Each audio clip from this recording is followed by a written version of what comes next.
नाम श्री जी का पुकारो, मिलो करुणामयी से। ऐसे 3 बार आचमन कर लो, हाथ धो करके फिर दर्शन करने जाओ। अशुचि कभी भी कुछ खाओ तो मुंह जूठा मत रखो। हमारी झोला में अब भी गज मिलेगी, हमें पानी से कुल्ला करने की जरूरत नहीं। जरा सा तेल भर रजनी मुंह में डालिए, कुछ भी पाया पहले रज डालिए, इसमें गुरुमंत्र जपो, पवित्र मुख जूठा मत रखो और शरीर पवित्र मत रखो। अशुचि अवस्था में प्रणाम करना या दर्शन करना नहीं चाहिए। अशुचि अवस्था में एक हाथ से प्रणाम नहीं करना चाहिए ठाकुर जी को, जाके दोनों हाथ जोड़ करके ऐसे प्रणाम करना। परिक्रमा करते समय भगवान के सामने आकर कुछ न रुककर फिर परिक्रमा करना अथवा केवल सामने परिक्रमा करना, ये 6वां अपराध है। कुछ लोग ठाकुर जी के सामने नहीं घूमने लगते, ऐसे नहीं घूमना चाहिए। ठाकुर जी को पीठ नहीं होनी चाहिए। परिक्रमा दे के आके जैसे यहां से परिक्रमा शुरू की ऐसे गए और प्रणाम किया, फिर ऐसे गए प्रणाम किया, 4 परिक्रमा कर ली। अपने जो प्रिया प्रीतम की 4 परिक्रमा की जाती है। यदि आपको परिक्रमा करने का समय नहीं तो प्रणाम करके दाहिने करते हुए निकल जाओ। पर उनके सामने जैसे घूमने लगते हैं ना, कोई हाथ जोड़ के ऐसे 4 नहीं करना चाहिए, ये अपराध है। ठाकुर जी के सामने पीठ नहीं होनी चाहिए। भगवान के श्री विग्रह के सामने पैर फैला के बैठना, लंबे पैर करके बैठना, पैर किसी तरह ऐसे नहीं। ठाकुर जी के सामने ऐसा, ये अपने घर की बात नहीं है। एक कमरा ठाकुर जी विराजमान नियम धारण करोगे तो कैसे बैठोगे? एक ही कमरा वाले ठाकुर, ये महल की बात है मंदिर की। ये अपने घर के ठाकुर, इनके साथ तो बसेंगे, खेलेंगे, यहीं सोएंगे, यहीं बैठेंगे। महल की बात है। जो मंदिर है ना, अपने घर के ठाकुर के सामने हम ऐसा नहीं कर सकते, क्योंकि अब जितने लक्षण सब इनके सामने तो होंगे। अब एक कमरा ठाकुर, एक दूसरा कहाँ सोए, अब इसका तो ठाकुर जी कमरे में आगे फिर बाहर कर, ये तो मंदिर की बात है। ठाकुर जी के सामने पैर फैला के नहीं बैठना चाहिए। और 8वां है, दोनों घुटनों को ऊंचा करके ऐसे ठाकुर जी के सामने ऐसे नहीं बैठना चाहिए, ऐसे करके ऐसे नहीं बैठना चाहिए। और सोना नहीं चाहिए ठाकुर जी के सामने। ठाकुर जी के सामने सावधान होकर के नाम जप करते हुए मोबाइल से जरूर बात करनी चाहिए। आजकल जो है ना, ठाकुर जी के दर्शन करते हुए मोबाइल से इतनी गुस्सा लगती है कि कितना दुर्भाग्य, बड़े भाग्य से तो ठाकुर जी के सामने आने को मिला और घंटी बजी बस बात कर रहे ठाकुर। मैं अपराध, मैं ठाकुर जी के सामने तुम दूसरे किसी का फोन उठा के बात करो। हम तो कहते 2 जगह फोन दुश्मन है, एक सत्संग में और ठाकुर जी के दर्शन में। चलो तुम्हारे काम में आता है, अच्छी बात है, लेकिन 2 जगह इसका गला घोट दो, स्विच ऑफ कर दो, बिल्कुल आवाज में देने पाए। जहां सत्संग में और ठाकुर जी के दर्शन में 2 जगह मोबाइल का नहीं होना चाहिए। और भोजन करना, ठाकुर जी के सामने भोजन नहीं करना चाहिए। अपने घर के ठाकुर जी के सामने तो करना ही करना है, क्योंकि उस तरह जगह है। ये सब नियम मंदिर की बात है, घर में नहीं है। भोजन नहीं करना ठाकुर जी के सामने। अगर प्रसाद भी मिले तो साइड से, श्री विग्रह के दर्शन से साइड में होगा, साइड में जाके चरणामृत या प्रसाद में, उनके सामने नहीं लेना चाहिए। इतनी मजा। अरे जैसे कोई बड़ा ऑफिसर विराजमान हो तो छोटा सेवक कैसे अदब से रहता है, ऐसे हमारे मालिक उनके सामने अदब से रहना है। हाँ, 11वां ठाकुर जी के सामने झूठ नहीं बोलना है। पहले जब कोई बात प्रमाणित करने बोले चलो मंदिर, अब तो ठाकुर जी ने हाथ धर के झूठ बोल रहे हैं। मंदिर की तो बात जाने दो, क्यों? क्योंकि हृदय में किंचन मात्र भी पवित्रता नहीं रह गई। पहले बड़े बड़े पापात्मा जीवों को जब कोई बात बोले चलो मंदिर तो घोड़ा जाते थे कि मतलब किसी स्थान पे जाके झूठ नहीं बोल सकते। मंदिर पे जाके झूठ बोला ही नहीं जा सकता, और मंदिर में मौन रहना चाहिए। या तो ठाकुर जी का नाम कीर्तन करो, नहीं तो मौन रहो। अगर किसी से बोलोगे तो अपराध बन ही जाएगा। किसी दूसरी आएगा नंबर इसमें कि दूसरे से बात करना मंदिर में अपराध है। जोर जोर से बोलना, एक ही बात जोर से बोल सकते हो, जय जय श्री राधे। जितना जोर से बोलोगे उतने ठाकुर जी, और कोई बात जोर से नहीं बोल सकते। बात आपस में कोई बातचीत नहीं करनी चाहिए। खड़े हैं बातचीत, अगर बातचीत करनी है तो केवल आप देखो कितना सुंदर मुकुट धारण किए, देखो लालजू कितने सुंदर मुकुट धारण किए, देखो प्रिया जी की कितनी सुंदर बेणी, ये बोल सकते हो।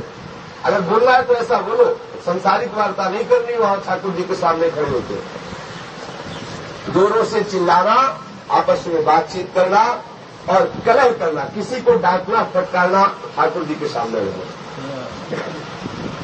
किसी को पीड़ा देना, किसी को पीटना, ये ठाकुर जी के सामने नहीं। किसी पर कृपा करना, वो ठाकुर जी विराजमान है। कठोर वचन किसी से वहां नहीं बोलना, और कंबल ओढ़कर ठाकुर जी के सामने नहीं जाना। कंबल ओढ़ करके, शायद कंबल से बाल वाल झड़ते हैं, इसके लिए क्या किया जाता है कि कंबल के बाल वाल ठाकुर जी के पास उनके न चले जाए। भगवान के सामने पहुंचने पर दूसरे की निंदा करना, दूसरे की स्तुति करना, ठाकुर जी खड़े किसी की स्तुति करना, ये ठीक नहीं। अश्लील संभाषण करना, गंदी बातें करना, गंदी दृष्टि रखना। देखो मंदिर में जाओ, अगर तुम्हारा मन ठीक नहीं तो एक सेकंड भी चाहे सामने आंख मिलाओ ठाकुर जी के मत चल दो, इधर उधर मत देखो।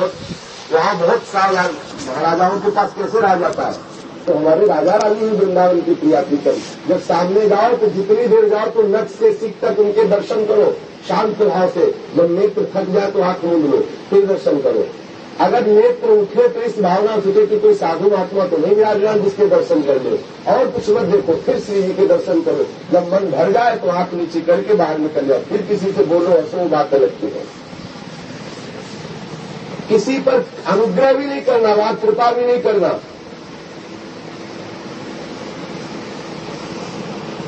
अधोवायु का त्याग, अधोवायु जब निकलना हो और ठाकुर जी के सामने हो तो चुपचाप उसे बाहर निकालो जा करके। अगर साध सको तो 2-4 कदम हट जाओ। साल अब इतना ज्ञान नहीं है, वही कर रहे हो, ठाकुर जी सामने विराजमान है, ये अपराध माना जाता है। संत सदगुरु हो, ठाकुर जी इनके सामने अधोवायु का त्याग नहीं करना चाहिए। ऐसा कुछ हो तो बिना बोले 2-4 कदम हट जाओ, पीछे चले जाओ, फिर अधोवायु का त्याग करो। शक्ति रहते हुए गौण पदार्थों से उपचार करना, पूजन करना। बोले रख दो चिरौरी थोड़े से भोग में, आप तो हलवा खा रहे हैं भोग में, ठाकुर जी की चिरौरी का भोग लगा रहे। जब ठाकुर सेवा की बात आई तो 100 रुपया निकालने में कष्ट आ रहा है, और अपने 10 यार बैठ गए होटल में तो 10,000 खर्चा हो गए। ये अपराध है। भगवान ने तुम्हें जितनी सामर्थ्य दी उसके अनुसार ठाकुर जी की सेवा करो। अगर आपको खूब धन दिया तो खूब ठाकुर जी की सेवा करो धन से, नहीं है तो जितना दिया उसके हिसाब। गरीब की नमक रोटी से ठाकुर जी प्रसन्न हो जाएंगे, अगर जो धनी पुरुष है वो नमक रोटी लगाएंगे तो गुस्सा हो जाएंगे। खूब रबड़ी, अच्छे पदार्थ, 56 प्रकार का भोग लगाओ, बहुत उपचारों से पूजा मत करो। जो प्रभु को बिना निवेदन किए हुए कोई भी वस्तु खा पी लेता है, ये 25वां भगवत सेवा अपराध है। वैष्णव होकर के बिना अर्पित किए खाना पीना अपराध माना जाता है। जिस ऋतु में जो फल हो, जो सब्जी हो, पहले ठाकुर जी को भोग लगाओ। उत्तम से उत्तम खरीद कर लाओ। देखो भावी सब कुछ देखते हैं ठाकुर जी। भाव चोखा मेला जी अपने घर की ठाकुर सेवा के लिए सब्जी लेने जा रहे थे, और कोई बहुत धनी आदमी नहीं थे, जो सेवा करते थे, मजदूरी करते थे, उसी से जो घर मिलता था वैष्णव संत सेवा करते थे, घर परिवार का काम चलता था ठाकुर से। वो बाजार में इतने बड़े बड़े केले दिखाई दिए। अरे तो मन लुट गया कि ये केले तो ठाकुर जी के लिए बहुत सुंदर रहेंगे, विठल जी के लिए बहुत सुंदर रहेंगे। सारे पैसे के खरीद लिए, मंदिर में गए और कहा कि ये केले का भोग लगा दो। बोले तुम चमार का भोग लगेगा, चमार के हाथ के छुए केले का भोग लगेगा। अरे उनका उन्होंने कहा है, अब ये थोड़ी समझता है हमारी इच्छा हुई। उन्होंने मांगा, हम सब्जी लेने जा रहे थे, उन्होंने कहा हमसे केले ला दो, तो ला के दे दिया उनको। तो धक्का मार के भगा दिया, धक्का मार के सबके बीच से। बहुत दुख हुआ। ठाकुर जी से बहुत अंदर रिश्क किए कि पहली बार तो आपने हमारे अंदर प्रेरणा करके कहा क्यों, यदि कहा तो मैं धक्का मार के भगवाया को तो जाओ हम भोजन नहीं करेंगे, पानी नहीं पिएंगे। घर में गए, दरवाजा बंद करके बैठ गए, सारे केले एक जगह रख दिए। अच्छी लीला है। पहले तो प्रेरित करते थे, केला था, जब केला लेके आते थे पिटवा के भगा देते। बड़े विचित्र है, अंदर बड़ा रिस्क कर गए, बड़े नाराज हो गए। ठाकुर जी जब उनका विश्राम हुआ मध्याह्न, तो श्री ठाकुर जी महाराज आए और आवाज लगाई तो बड़ी मधुर आवाज, रुकी नहीं सके। दरवाजा खोला तो सरकार खड़े। बोले चमार के दरवाजे पर क्यों आए हो? तो दोनों तरह से पकड़ लिया ठाकुर जी। बोले हमने तो कहा तुम चमार हो, तुम तो हवा। बोले तुम्हारे ही महल में हमें धक्का मार के भगा। बोले वो अज्ञानी है, जानते नहीं है। ठाकुर जी गए, उनकी गोद में बैठ गए विठल जी, और कहा केला छील के हमें पवाओ। आंसू बहने लगे। चोखा मेला जी के आंसू बहने लगे। सुंदर सुंदर केलों का बोले देखो कुछ केले हमको दो, पीताम्बर में बांध के हम ले जाएंगे, रुक्मिणी जी को पवाएंगे। ऐसे केलों का स्वाद तो हमें जैसे बहुत दिनों के भूखे हो ऐसे कहा, बोले इतना स्वाद आ रहा है मैं कैसे वर्णन करूं, ये रसा स्वादन में रुक्मिणी जी को भी करवाऊंगा। ठाकुर जी साथ में केले ले अंदर रुक्मिणी जी को पवाया और सब छिलके आंगन में फेंक दिए और भीतर से दरवाजा बंद कर लिया, मंदिर के भीतर से दरवाजा बंद कर लिया। अब जब पार्षद जन आए जय जयकार करके दरवाजा खोलने को, बाहर से जब दरवाजा खुला तो अंदर से बंद खुलेगा। अब तो बहुत परेशान, बहुत क्लेश काम हो गया, भाग के अंदर से दरवाजा बंद। आवाज आई कि जाओ पालकी में बैठाल के चोखा मेला जी को लाओ, जब वो याद कहेंगे तो दरवाजा खुलेगा नहीं खुलेगा।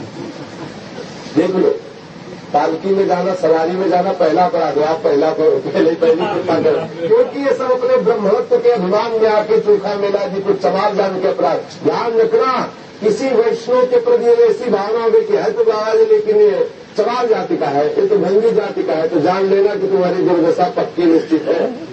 इससे बड़ा कोई वैष्णव अपराध नहीं। यदि हरिजन के प्रति तुम्हारी, भगवान के जनों के प्रति तुम्हारी जाति बुद्धि है तो निश्चित घोर अपराध है। चोखा मेला जी के पास ये सब गए तो कोई उपाय नहीं था, हजारों लाखों भक्तों की भीड़ जमा और दर्शन के लिए पटे नहीं खुल रहे ठाकुर। जब गए चोखा मेला जी, चोखा मेला जी ने हाथ जोड़ के कहा महाराज को बोले चलो जबरदस्ती बैठाना पालकी में, कांजी में लेकर के सब आए। चोखा मेला जी ने आवाज लगाई, दरवाजा खुल गया तो देखा तब छिलके पड़े थे। उन्होंने कहा कि छिलके चोखा मेला जी के जो केला थे ना हमने पाया बड़े स्वादिष्ट लगे, तो रुक्मिणी जी ने भी पाया। सबके बीच में चोखा मेला जी की जय जयकार करवाई। यदि हमारे हृदय में भाव है, भाव को ग्रहण करने वाले प्रभु जी हैं। हाँ, तुम्हारे पास करोड़ों रुपया है और तुम ऐसे साधारण वस्तु ठाकुर जी को भोग लगाओगे तो नहीं, कह रहे हैं कि उत्तम उत्तम वस्तुओं का भोग लगाओ। यदि आपके पास नहीं है तो ठाकुर जी तो बाजरे की रोटी भी पाने के लिए तैयार हो, उनके जैसा कृपालु कौन होगा। पर है तो अब फिर ये नहीं चलेगा कि तुम अपने में अच्छे अच्छे पदार्थों का सेवन करो ठाकुर जी के लिए, कब ऐसा नहीं। भगवान को निवेदन किए बिना कुछ वस्तु खाना पीना ये अपराध। जिस ऋतु में दो फल हो, दो सब्जी हो, सबसे पहले प्रभु को अर्पण करो। किसी शाक या फल आदि के अगले भाग को तोड़कर भगवान के व्यंजन आदि के लिए देना। मतलब जैसे पपीता है, आगे में फीका रहता है, पीछे अच्छा रहता है, अब पीछे तो आप अपने में रख लो, आगे का बने ठाकुर जी को। ऐसा नहीं, विचार पूर्वक प्रभु को किस वस्तु में सुख प्राप्त होता है, प्रभु को पीठ देकर बैठना, प्रभु विराजमान उनकी तरफ पीठ करके बैठना, ये अपराध है। लेकिन अपने अपनी कुटिया में ऐसा मत सोचना। कुटिया में तो हमारे घर के ठाकुर है, पीठ की तरफ तो हमारे घर के सामने है तो हमारी तरफ कुटिया में नहीं चले, क्योंकि अपने लोग रहे ना। अब छोटी सी कुटिया, उसमें क्या नियम करें, ऊपर रहते तो मदन तेल वाली कुटिया में, और आगे में पानी चूता था, आगे ठाकुर जी पता कहाँ लेते, तो इन्हीं के आगे लेटते थे, ऐसे करके लेके सामने। और क्या अपने तो घर के ठाकुर है, अपने तो साथ लेटते हैं, अपने तो हमारे लोग अकेली कुटिया छोटी सी जगह है, कहाँ है, तो सिराने इनको एक सुंदर तो लिया करके विराजमान कर दिया, मिलेट में सहन कर, ये तो अब अभी हुआ है सब सुविधा।